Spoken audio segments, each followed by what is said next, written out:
We are also on Weibo. Please check us out for more great videos. Whatever's about to happen, it sure is going to be big. Welcome to WatchMojo.com, and today we'll be counting down our picks for the top 10 theories we have going into Westworld Season 2. This world deserves to die. Because this is your world. Before we begin, we publish new videos every day, so be sure to subscribe for more great content. For this list, we'll be looking over some ideas and thoughts for what Season 2 may have in store for us. Whether it's believable or not, if there's a slight possibility for it, we'll be talking about it. Oh, and just be warned that we'll be going over key events from the first season, so consider this your official spoiler warning. What they are, yet I know not, but they will be the terrors of the earth. Number 10. The existence of a MultiplePark franchise. We know the story of Westworld is just getting started, and a world with its characters and storylines has potential to keep us entertained for numerous seasons, but there's a chance that it may throw teasers for what Delos has in store for its other parks. We did catch a glimpse of assets for a feudal Japan-looking park with the initials SW attached. Some think this is Samurai World, while others believe it's Shogun World. There were a multitude of different parks in the original movies, and the going theory, according to some thorough digging by fans, is that there will be 6 parks in total. There's Medieval World, Roman World, and of course, Westworld. Number 9. Ford will live on in some form. It's hard to imagine seeing anyone for the last time in a show like this. Ford went out in a spectacular fashion at the gala, being shot in the back of the head by Dolores, witnessed by a crowd of people. We all want Sir Anthony Hopkins back in Season 2, but it would be tough to make it happen since his character's brains are all over the floor. Good thing this is a show about lifelike robots, right? There's also the possibility that the Ford that was killed at the event is the host version, which means the real Ford is still around. They cannot see the things that will hurt them. I've spared them that. Number 8. Charlotte Hale is Maeve's daughter. This is Charlotte Hale, the executive director of our board. It's no surprise that the hosts are given memories that don't belong to them, yet still carry the emotional weight of them. The park has been active for decades now, and Maeve has been there for a long time. Just like we've seen with Ford, it's possible that Charlotte had a host version created of her when she was a child, and that's who we see in Maeve's memories. The note that she has that is supposedly going to lead her to her daughter who's in the park may very well lead her to Charlotte at the gala event. Number 7. Most Westworld employees are hosts. As you've no doubt gathered, our tech is in fact a host, one that has been coded for the purposes of this simulation to read as a human. There are definitely hosts operating as employees, but how many of them are there, and who are they? With Bernard being one of their top-tier employees, as well as a host, there's no denying that some of the lowly workers are hosts as well.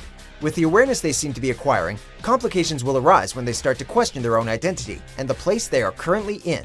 Additionally, with Bernard able to program the hosts, if there happens to be a whole lot of them, it's going to get very chaotic behind the scenes.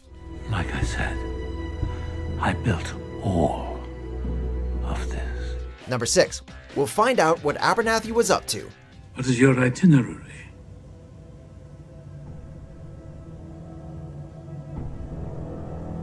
To meet my maker. Peter Abernathy was quite a prominent figure early in the series, featuring heavily in the first episode.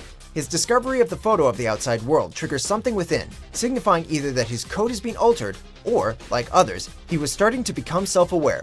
He's put into cold storage, only to be woken by Charlotte toward the end of the season, and is given 35 years of data and tasked with boarding the train to the mainland. We'll have to wait for Season 2 to arrive to see if he completes that task. How am I supposed to do that? You're a writer. Make up a story. Number 5. Dolores is still under Delos' control. And now I finally understand what you were trying to tell me. It's satisfying to know that Dolores now has free will and is able to make choices of her own. This ability leads her to the Gala Massacre, setting off a chain of events that only causes more chaos. Now, what if she was only led to believe that she was making the choice on her own and is actually being controlled by Delos? A lot of her character development would be undone, but it would only mean that her journey to true sentience will be much more fulfilling, both for her and the audience.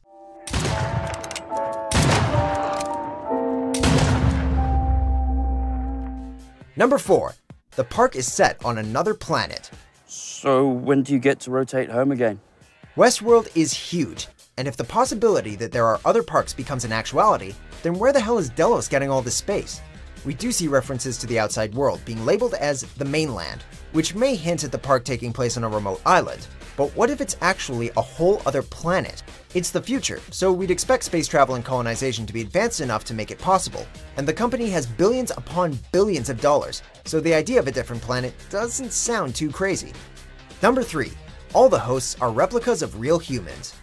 Perhaps you didn't want him to feel cold or ashamed. You wanted to cover his modesty. Was that it? Doesn't get cold. Doesn't feel ashamed. It's hard creating faces from scratch, especially so many of them. Either Westworld's host designers have incredible imaginations, or they're pulling inspiration from something. Bernard is a replica of Arnold, so it's a possibility that all the other hosts are modeled after real humans too. This will definitely cause problems when the hosts inevitably encounter their real-life counterparts. Either they're going to have to accept that they have no place in the real world, or they're going to have to convince some people that they're the original. Number 2. The real business plan is selling immortality to the rich. I know that you think that you have a handle on what this is going to be. Guns and tits and all that mindless shit that I usually enjoy.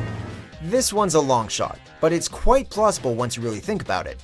The whole plan was to awaken sentience in hosts, and we see that happening during the duration of the show. What if the whole idea was for the park to fail, to prove that sentient hosts are a good thing and not an issue, so that people may transport their conscience into a host and potentially live forever?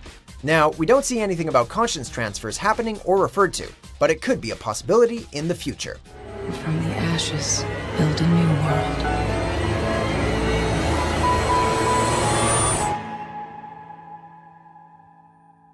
Our world. Number 1. Season 2 will go beyond Westworld. Have you ever seen anything like this place? Doesn't look like anything to me. While all we got were slight snippets of talk about the outside world, we never got to see any of it. It'd be exciting to see what the rest of the world is like in Westworld's vision of the future. Will we see how Delos operates? Will we get to observe new characters as they contemplate visiting the park? As hosts become sentient, some may actually manage to leave the park, watching as they cope with the real world, shown in the same terrific storytelling fashion Westworld has been acclaimed for, will be captivating to say the least. We built this world together. A world where dreams come true. Do you agree with our picks? Check out these other great clips from WatchMojo and subscribe for new videos every day.